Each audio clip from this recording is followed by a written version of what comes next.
Padre Dios de amor, agradecidos venimos delante de ti para pedirte que tú nos dirijas en el estudio de tu palabra, que podamos comprender las cosas hermosas que tú tienes para nosotros en ella y que podamos estar seguros, convencidos de que tu palabra es un todo armonioso y que realmente podemos conocerte a través de ella. Gracias por tu amor. Bendícenos en el nombre de Jesús. Amén. Muy bien, como les mencionaba, vamos a continuar tocando algunos puntos acerca del temor, pero espero que con este sí realmente podamos terminar con esta serie. Quiero comenzar con un versículo que se encuentra en Eclesiastés 12:13. Dice así, Eclesiastés 12:13.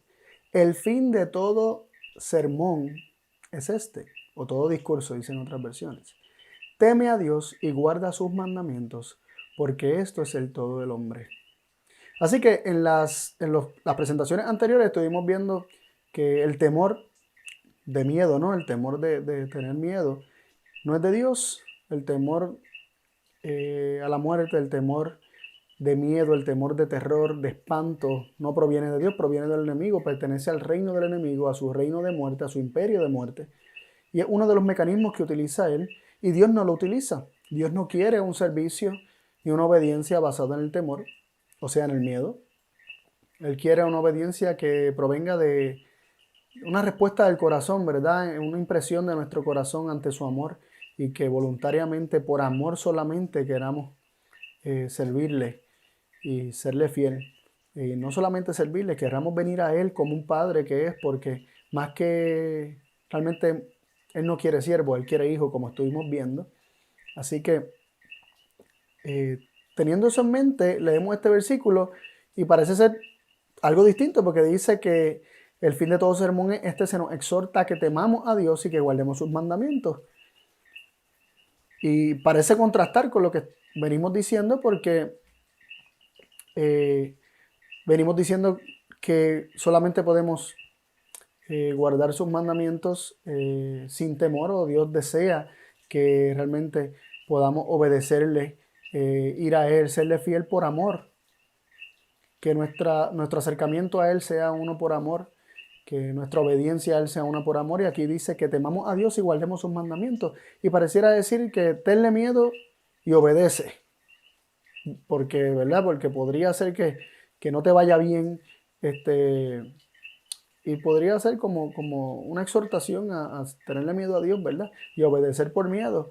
Y dice que esto es el todo del hombre. Sin embargo, esto es una distorsión increíble del texto. O sea, únicamente lo leemos así cuando nuestra mente eh, no ha escudriñado suficientemente la palabra, o los sentidos están embotados y con mente carnal leemos las cosas que son espirituales.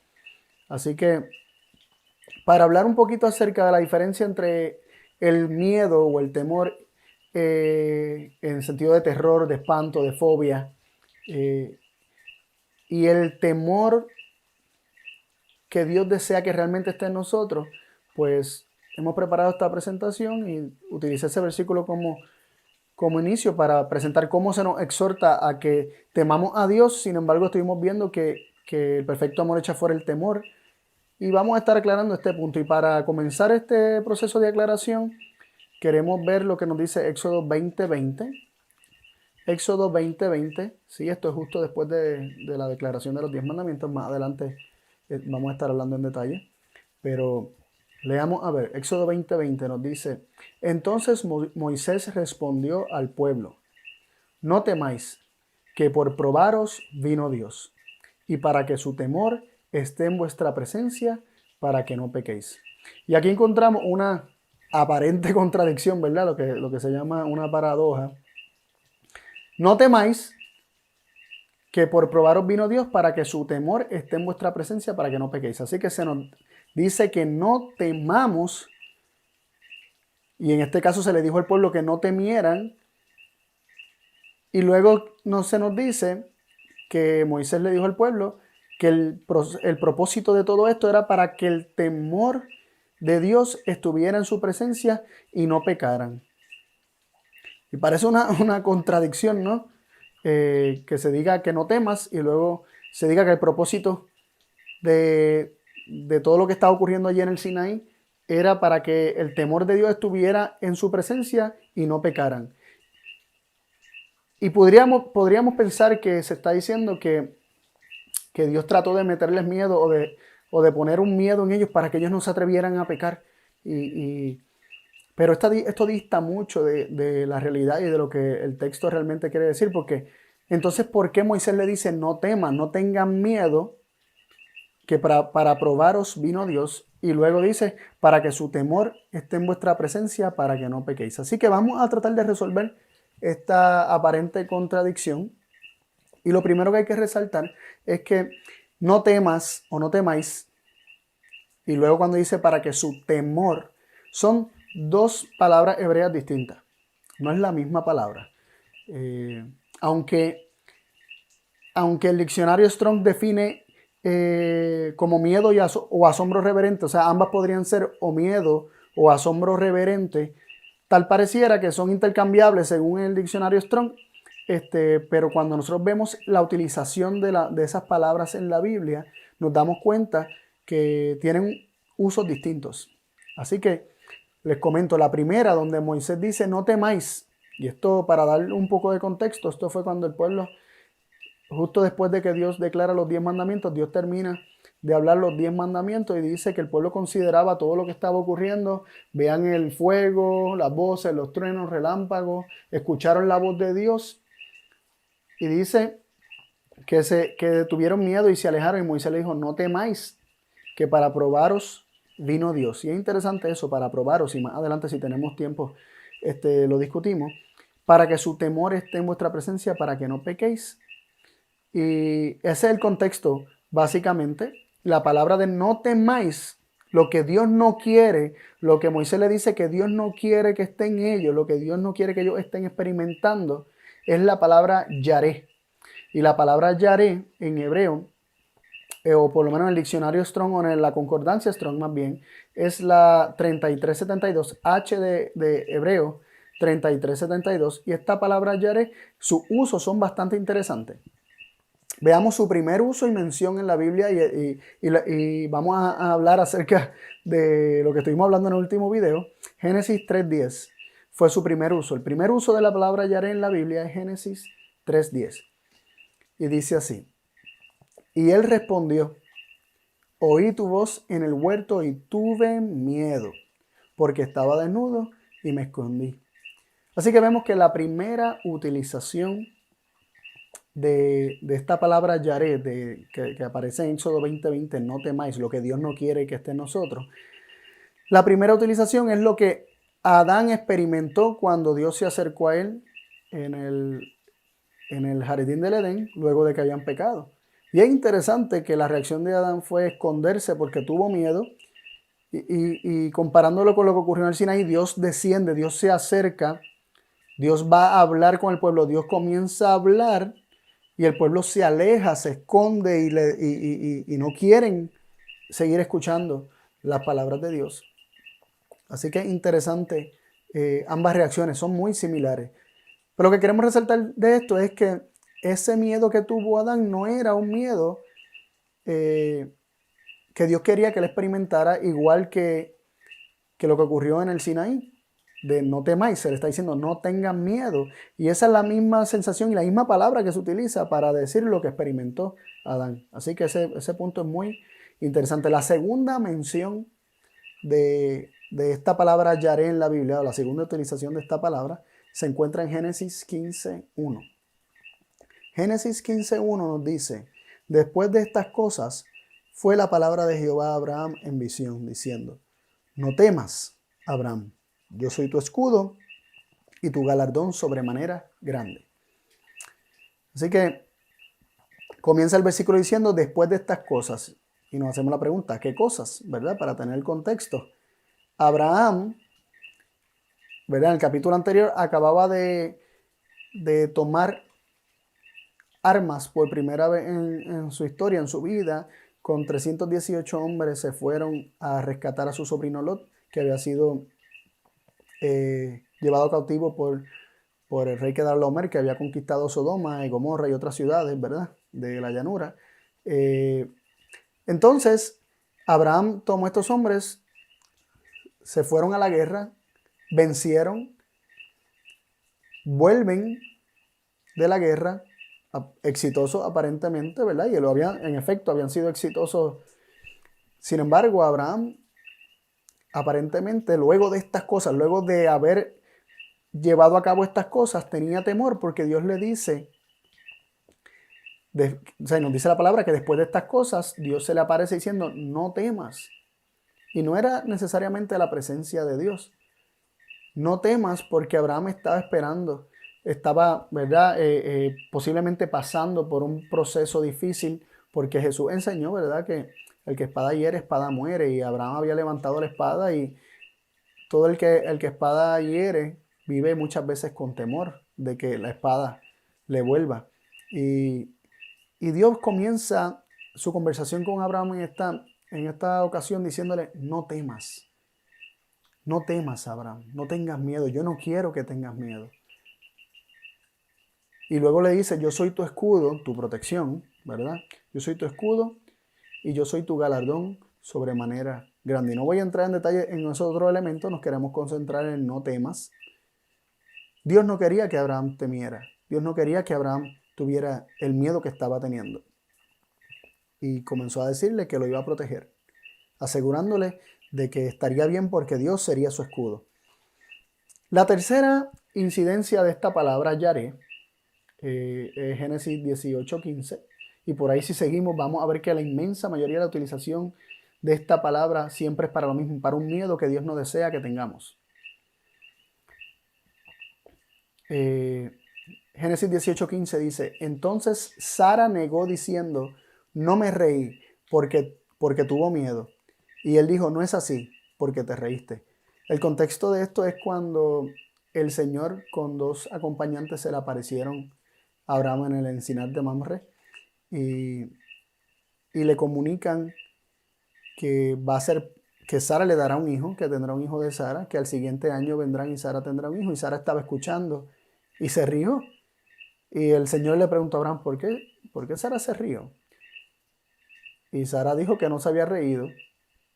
Y el Señor le dice, no es así, sino que te reíste.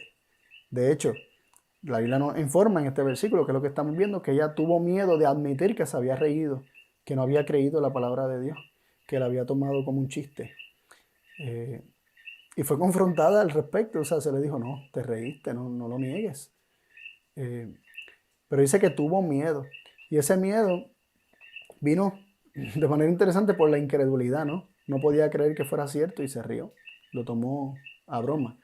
Así que vemos por lo menos hay 3 ejemplos para ver la utilización de la palabra yare. Obviamente no podemos hacer un estudio exhaustivo de esa palabra porque pues, ese estudio lo tiene que hacer cada cual, ¿verdad? Por su cuenta y reconciliar todas las cosas, ¿verdad? Con la palabra. Estos videos pues nos sirven para tener una idea de lo que nos presenta la palabra y motivarlo a ustedes, ¿verdad? Que también estudien la palabra. Pero por lo menos vimos que las 3 primeras incidencias de la palabra yare, de la palabra que se utiliza en Génesis 20:20 para Moisés decir, en Éxodo 20:20 para Moisés decirle al pueblo, no tengan miedo, no temáis. Tiene una utilización basada en un temor que Dios no quiere que tengamos. No es el mismo temor que la otra palabra, que es el que dice Éxodo 20:20, que Dios quiere poner su temor en nosotros para que no pequemos. Así que vamos a ver esa otra palabra. La otra palabra es yirá, una palabra similar, sin embargo, tiene una utilización distinta. Así que vamos a ver la Génesis 20:11. Génesis 20:11 es la primera incidencia en la Biblia.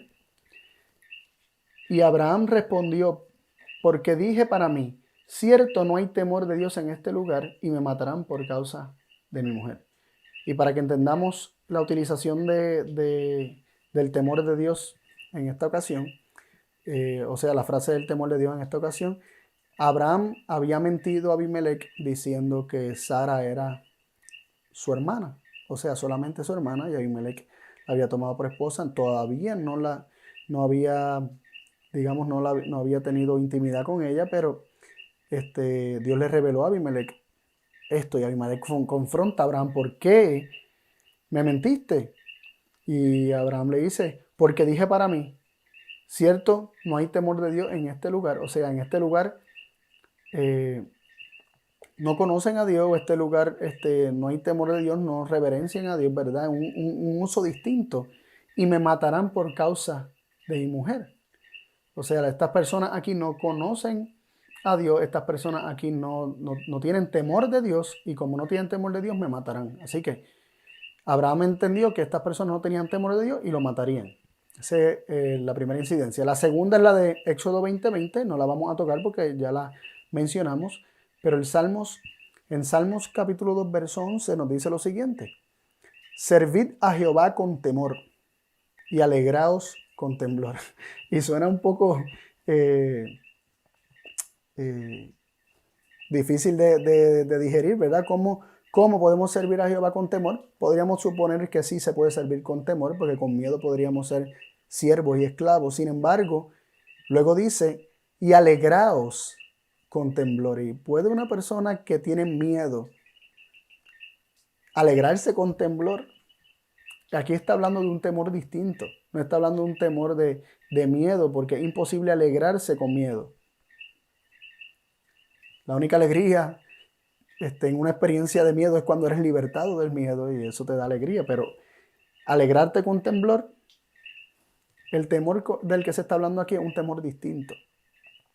No hace sentido pensar que es un temor de miedo. No encaja, ¿verdad? No armoniza con lo que se está leyendo, ¿no?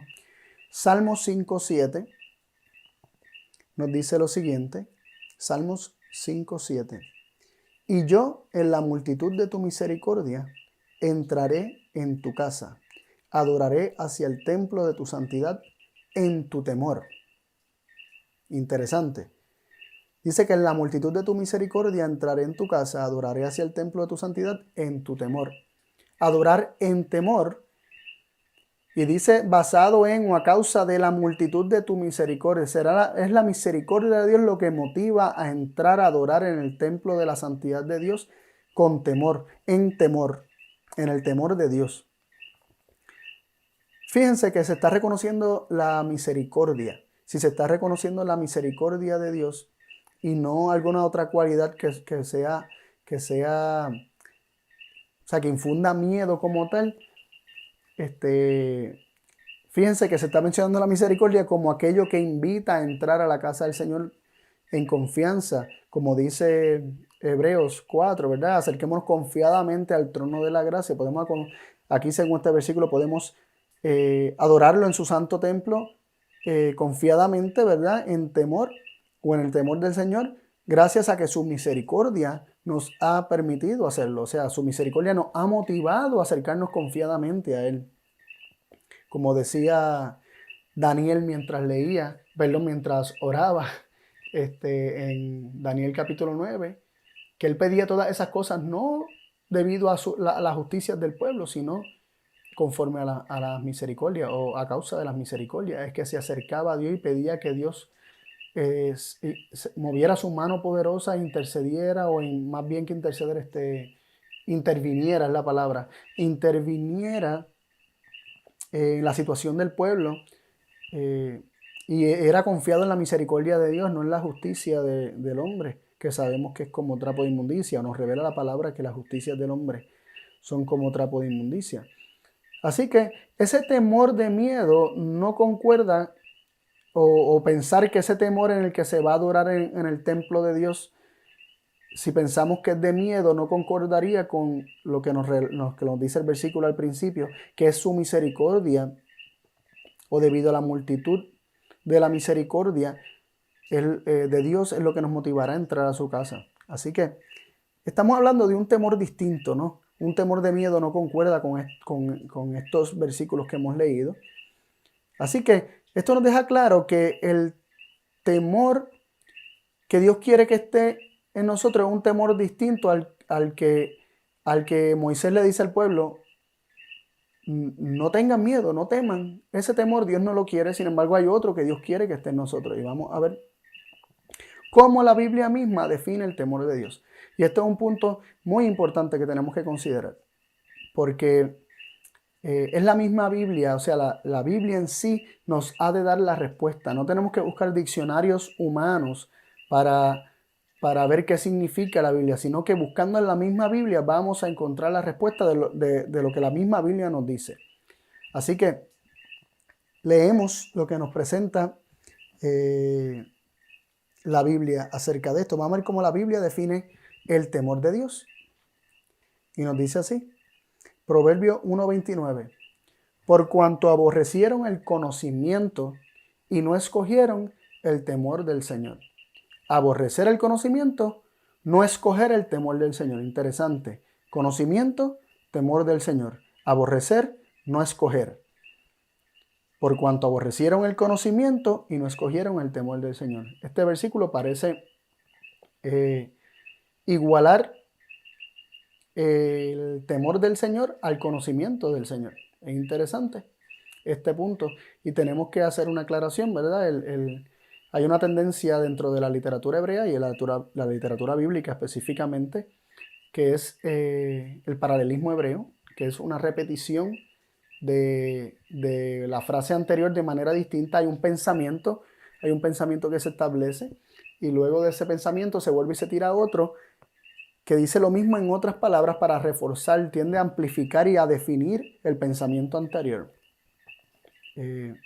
Así que es muy importante tener esto en mente, ¿verdad? Para entender cómo funciona muchas veces la literatura bíblica o, ¿verdad? Los escritos bíblicos, donde se establece un pensamiento y luego se refuerza ese pensamiento con otro, definiéndolo, amplificándolo, siendo más específico o dándole una connotación distinta, ¿verdad?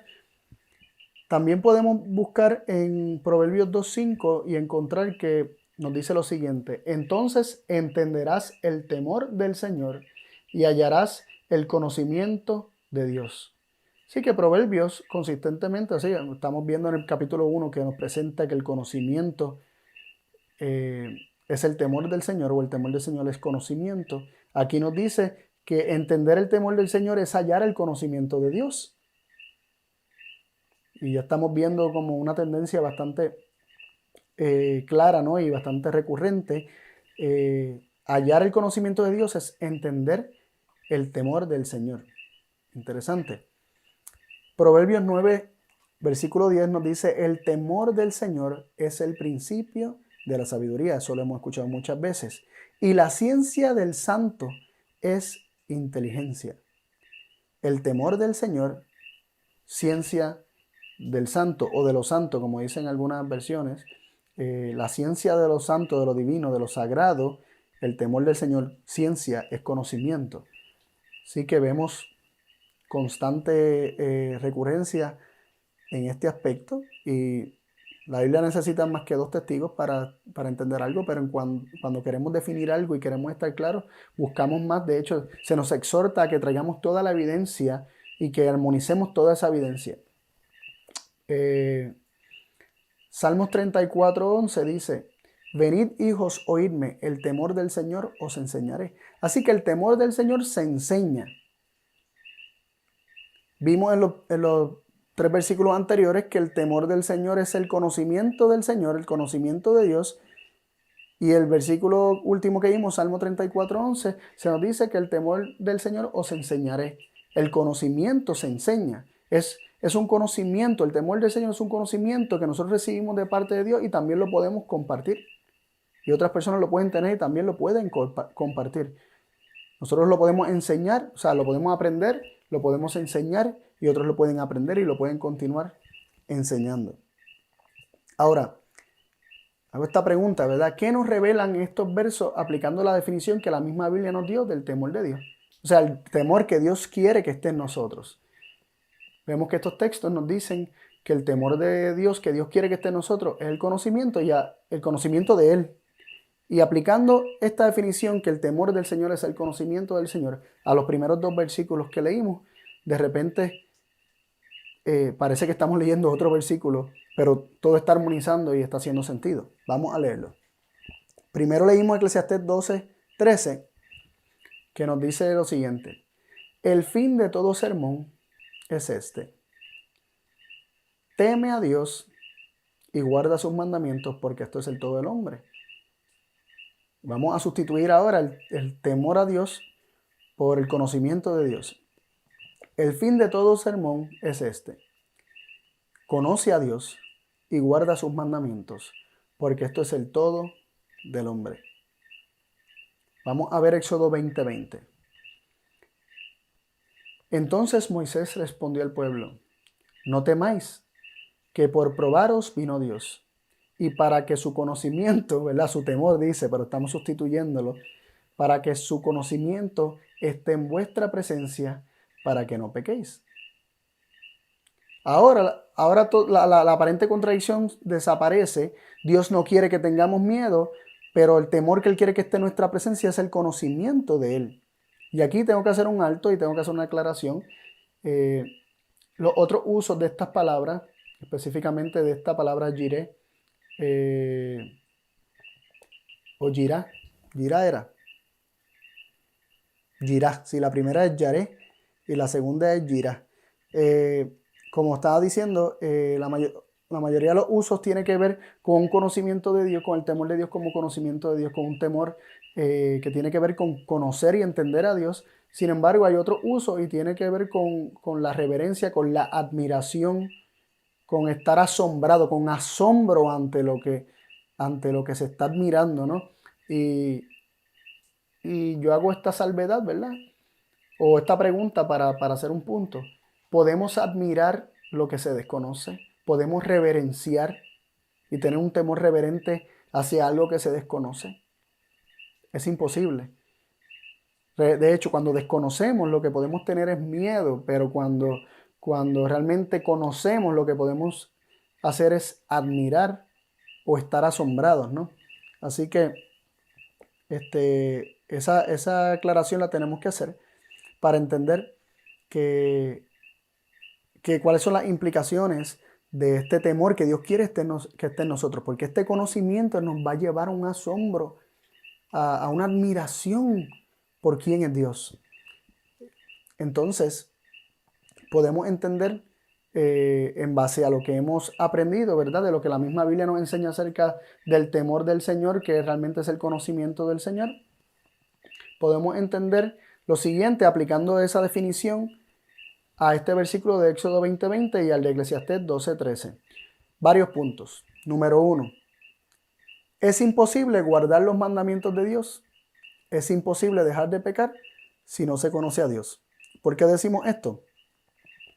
Primero porque nos dice teme a Dios, que es conocer a Dios, y guarda sus mandamientos. Una cosa sigue la otra. El guardar los mandamientos sigue a conocer a Dios o a temer a Dios. No se puede guardar los mandamientos si no se conoce a Dios.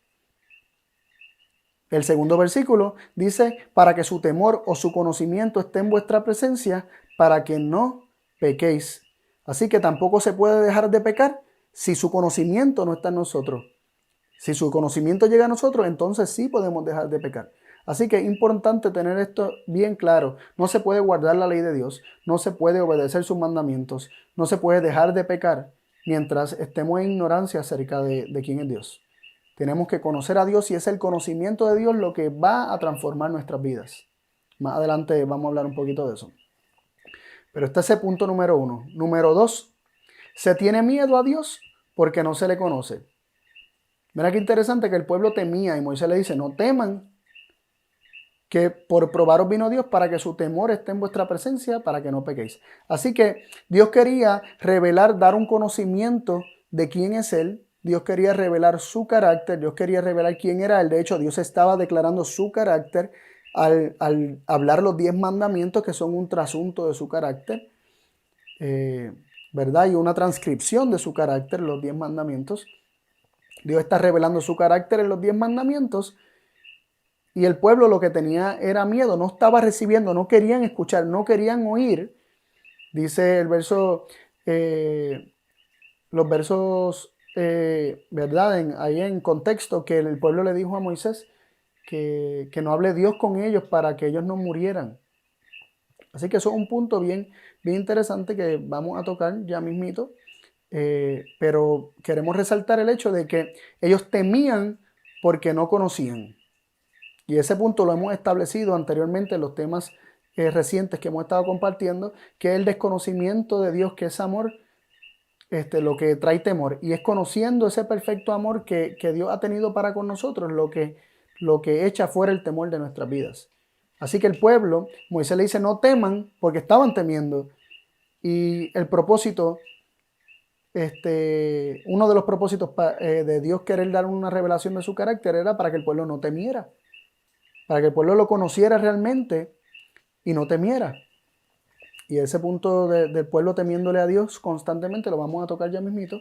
Tercer punto, si peco, o sea, si yo peco, si usted peca, y si yo no guardo los mandamientos de Dios, es porque no conozco a Dios. O sea, la causa de mi pecado y la causa de no guardar, de no recibir, de no atesorar los mandamientos de Dios en mi corazón, no dejar que lo escriba en mi corazón, es porque no conozco a Dios, porque como no lo conozco, hay una barrera, estoy a la defensiva, estoy con miedo, y es imposible recibir plenamente las palabras de Dios sin temor y sin miedo, para que estas palabras sean escritas en nuestros corazones. Y punto número 4, el pecado proviene del desconocimiento de Dios. Mire qué cosa dice, que para que su temor esté en vuestra presencia y no para que no pequéis. Si el temor de Dios, si el conocimiento de Dios está en nuestra presencia, está en nuestra mente, está en nuestra vida, no vamos a pecar. Así que lo que nos liberta de la esclavitud al pecado es el conocimiento de Dios. Jesús enseñó esto en Juan 8 cuando dijo, y conoceréis la verdad y la verdad os hará libre. De hecho, más adelante él dice, y si el Hijo os libertare, verdaderamente seréis libres o seréis realmente libres. Jesucristo es la verdad acerca de Dios. Yo soy el camino, la verdad y la vida. Nadie viene al Padre si no es por mí. El camino al Padre o el camino del Padre, la verdad acerca del Padre y la vida del Padre manifestada a los hombres. Esta vida eterna que estaba con el Padre y nos fue, ¿verdad?, manifestada. Nos dice la palabra de Dios. Así que Jesucristo es la perfecta revelación de quién es Dios. Y es importante que tengamos eso claro. Más adelante lo vamos a resaltar nuevamente. Pero ahora quisiera, ya que hablamos de estos 4 puntos, que los repaso. Es imposible guardar los mandamientos de Dios y es imposible dejar de pecar si no se conoce a Dios. Si se tiene miedo a Dios es porque no se le conoce. Si pecamos, si no guardamos un mandamiento, es porque no se conoce a Dios. Y el 4 dice, el pecado proviene del desconocimiento de Dios. Así que, teniendo estos puntos ya claros o bastante claros, les voy a dar un poco de contexto a lo que pasó en el Sinaí, en Éxodo 20, y por qué el pueblo estaba temiendo y Moisés le dice que el Señor vino para probarlos, para que su temor estuviera en su presencia. Y voy a tratar de explicar esto, ¿verdad? Bastante rapidito, aunque podríamos hacer un tema más en detalle más adelante. Pero vemos que Dios, con milagros poderosos, sacó al pueblo de Israel, lo sacó de Egipto, lo libertó de Egipto, lo llevó al Mar Rojo, allí lo libertó, hizo un milagro increíble al abrir, dividir el mar, cruzarlo a través del Mar Rojo, lo salvaron. Dios fue más que misericordioso, hizo milagros en el desierto, constantemente les dio agua, les dio alimento, pero el pueblo constantemente murmuraba contra Dios. De hecho, desde el mismo evento del Mar Rojo, justo antes de que el mar se dividiera, cuando ellos ven que los egipcios vinieron tras ellos a perseguirlo, comenzaron a murmurar y a quejarse de que los sacaron de Egipto para que murieran allí. Más adelante tuvieron sed en las aguas ¿verdad?, de Mara, que llamaron el lugar Mara, porque las aguas estaban amargas, tuvieron sed y cuando chequearon, las verificaron, las aguas eran amargas y murmuraron y se quejaron. Después de eso tenemos el incidente de cuando tuvieron hambre. El pueblo tuvo hambre y se quejó y murmuró. Y no solamente murmuró, acusaron a Dios de haberlos sacado de Egipto para matarlo a ellos en el desierto. Es increíble que ellos pensaban y tenían tan falsos conceptos de Dios que pensaban que Dios quería matarlos en el desierto. Así que eso es algo que tenemos que tener presente para entender lo que sucede en el Sinaí. Ellos habían visto muchas revelaciones del poder de Dios y su mente se enfocaba en cómo Dios utilizó su poder para libertarlos de los egipcios, para darles agua, para darles comida, cómo llovió maná. Dios en su misericordia constantemente le da lo que ellos están demandando aún con sus murmuraciones. Y luego tenemos que vuelven a tener sed en Horeb y murmuraron nuevamente con Dios y se quejaron con Moisés y volvieron a acusar de que querían que se murieran allí en el desierto. Y Moisés habló con Dios y le dijo, mira, este pueblo está tan agitado, tan molesto, está tan rebelde, que de aquí a un poco más y me apedrean. Ya ellos estaban en un punto descontrolados, ¿no? Entonces Dios en su misericordia les da agua. Y ellos fallaron de ver esas misericordias de Dios constantemente y se enfocaban simplemente en las manifestaciones de su poder, al punto que cuando Dios se manifestó allí en el Sinaí, que Dios descendió, Dios lo hizo con todas esas manifestaciones de gran poder y gloria, ¿verdad? Había fuego, había trompeta, había humo, estaban todas esas cosas que sabemos que Dios no está en ellas porque Dios le reveló eso mismo a Elías cuando Elías se escondía en la cueva y Dios le dijo que saliera, que se iba a encontrar con él. Y dice que pasó, que hubo un fuego, pero Dios no estaba en el fuego, que hubo un viento, pero Dios no estaba en el viento, que hubo un terremoto, pero Dios no estaba en el terremoto. Y después cuando hubo un silbo apacible, ahí Dios comenzó a hablar con él y ahí Elías comenzó a entender que Dios no estaba en ninguna de esas manifestaciones. Así que esas manifestaciones más bien no describen quién es Dios ni su carácter. Y Dios hace una manifestación así poderosa en el Sinaí porque el pueblo realmente está creyendo que Dios en cualquier momento los destruye, que Dios en cualquier momento los mata, que Dios realmente tiene deseos de matarlos. Pensaron y lo acusaron hasta de que los sacó de Egipto para matarlos de hambre en el desierto. Y Dios hace toda esa manifestación para probarlos. Nos dice el texto de Éxodo 20:20, le dice a Moisés que para probaros vino Dios. La presencia de Dios descendió para probarlos, para hacer evidente, para manifestar, para que saliera de su corazón lo que estaba realmente en ellos. Ellos le temían a Dios. Ellos no tenían un conocimiento claro de Dios. Ellos no tenían ese temor que implica el conocimiento de Dios, que los haría cesar de pecar, que los santificaría. Ellos no lo tenían, pero creían que lo tenían, pero no lo tenían. Y Dios tuvo que manifestarse de esta manera para confrontarlos a ellos con la realidad de lo que ellos pensaban acerca de Dios. Ellos lo habían acusado de que querían matarlo, y ahora cuando Dios está dando una revelación de su carácter en los 10 mandamientos, ellos le dicen a Moisés, no hable más Dios con nosotros para que no muramos. Así que constantemente ellos estaban acusando a Dios de querer matarlo, y todo era por un falso concepto acerca de su carácter, y esto generaba miedo en ellos. Por eso Moisés dice, no tengan miedo, sino que para probaros es que descendió el Señor. Todo esto es una prueba para que tú te des cuenta que tú le tienes miedo, que tú no lo conoces, que tú desconoces a Dios y te crees que Dios es distinto a como realmente es. Pero Él quiere que su verdadero conocimiento, que su ley, que una transcripción de su carácter esté en vuestra presencia para que no pequen. Y ahí vemos cómo es que conociendo a Dios, conociendo su misericordia, conociendo su amor, es que nosotros somos libertados de la esclavitud al pecado. Salmo 119, 34 nos dice, dame entendimiento y guardaré tu ley. La observaré con todo el corazón. Así que vemos que el salmista dice, dame entendimiento y guardaré tu ley, confirmando que necesitamos un conocimiento de Dios para luego guardar su ley. Ahora hay otro punto que tenemos que dejar claro aquí, que el temor de Dios, el conocimiento de Dios, trae vida. Nos dice Proverbios 14:27, el temor del Señor es manantial de vida, para ser apartado de los lazos de la muerte. Así que el temor del Señor o el conocimiento del Señor es un manantial de vida. Conociendo a Dios, somos libertados del pecado, y al ser libertados del pecado, que que paga con muerte, como hemos aprendido, somos apartados de los lazos de la muerte.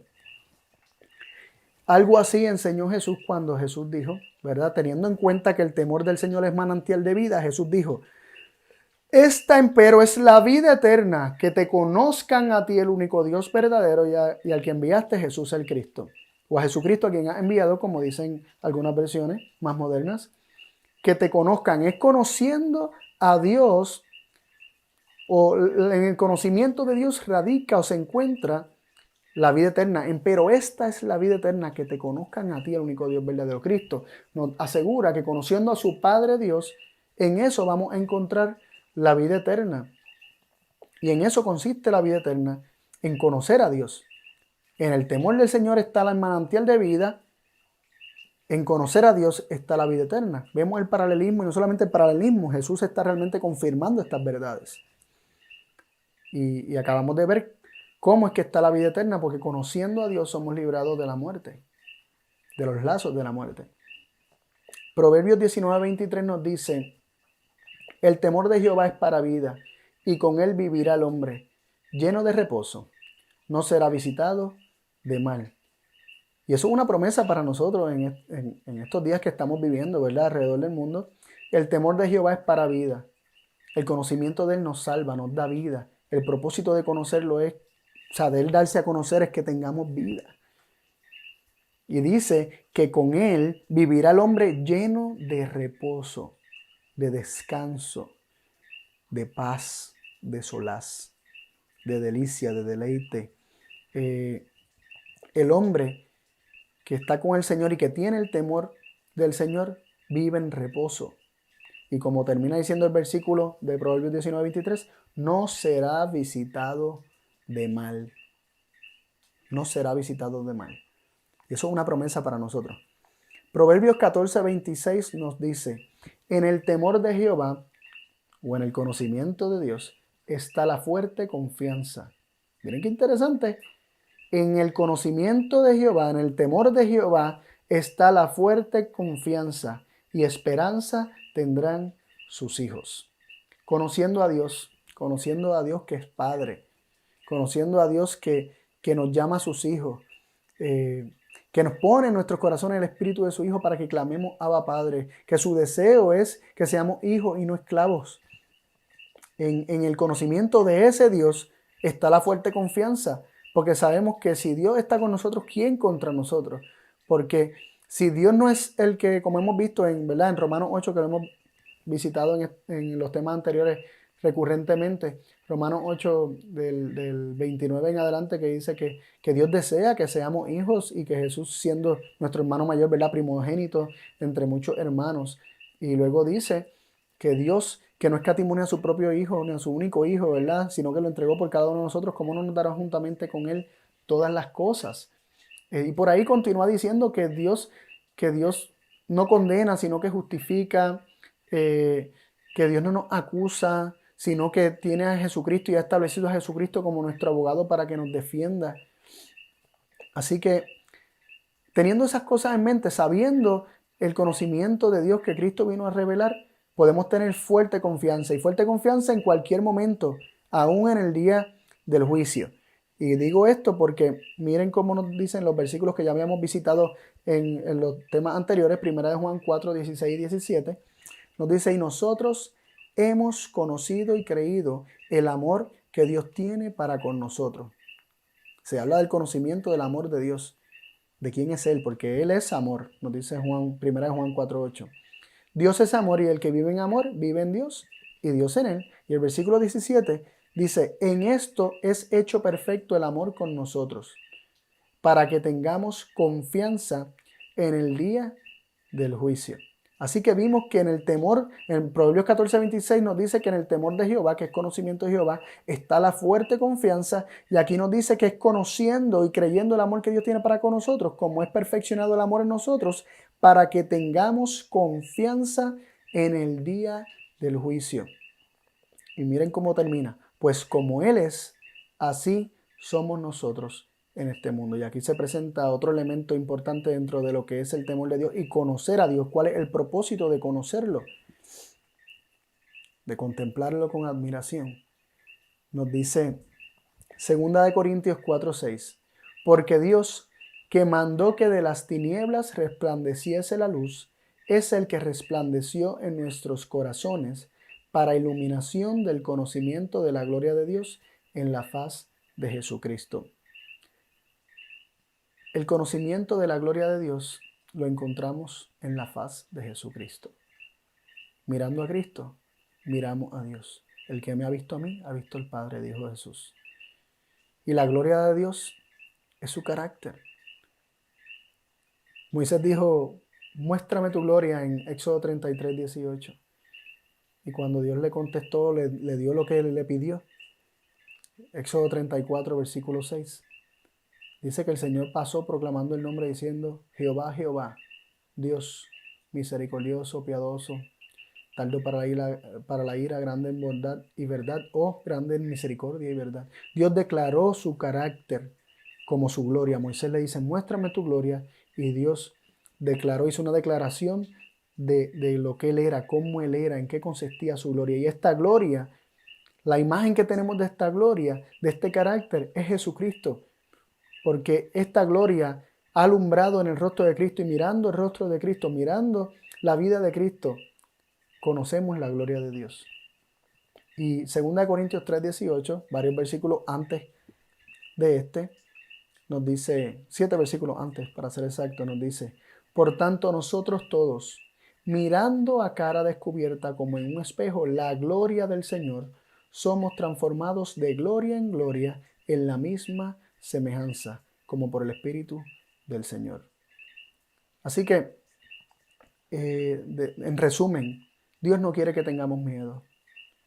Dios quiere que tengamos el temor del Señor, que es el conocimiento del Señor, que eventualmente va a echar fuera el temor. Él quiere que lo conozcamos, porque conociéndolo, viéndolo tal como es, somos transformados. El pecado va a ir desapareciendo de manera automática. Según vamos viendo el pecado en nosotros y vamos comparándolo con el Señor, vamos escogiendo aquello que es más alto, más noble, aquello que es más hermoso.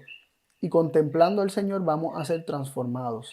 Vamos a guardar sus mandamientos, vamos a recibir sus leyes, van a ser escritas en nuestros corazones de manera natural, porque le hemos conocido tal como es, y vamos a ser como Él es, como dice el 1 Juan 4:17, que así como Él es, así somos nosotros en este mundo. ¿Por qué? Porque lo hemos conocido y hemos comprendido el amor que Él ha tenido por cada uno de nosotros, para con cada uno de nosotros, y constantemente hemos mantenido nuestra vista en Cristo Jesús, que es la perfecta revelación de la gloria de Dios, de su carácter, de su amor, de quién es Él, de su esencia. Así que no seamos como el pueblo de Israel, que realmente por naturaleza somos, pero no cometamos los mismos errores. El Señor nos quiere revelar su carácter, porque revelándonos su amor es que nuestras vidas van a ser transformadas y vamos a ser librados de los lazos de la muerte. Y de eso es que nuestro Padre nos quiere librar, de los lazos de la muerte. Así que vamos a confiar en Él.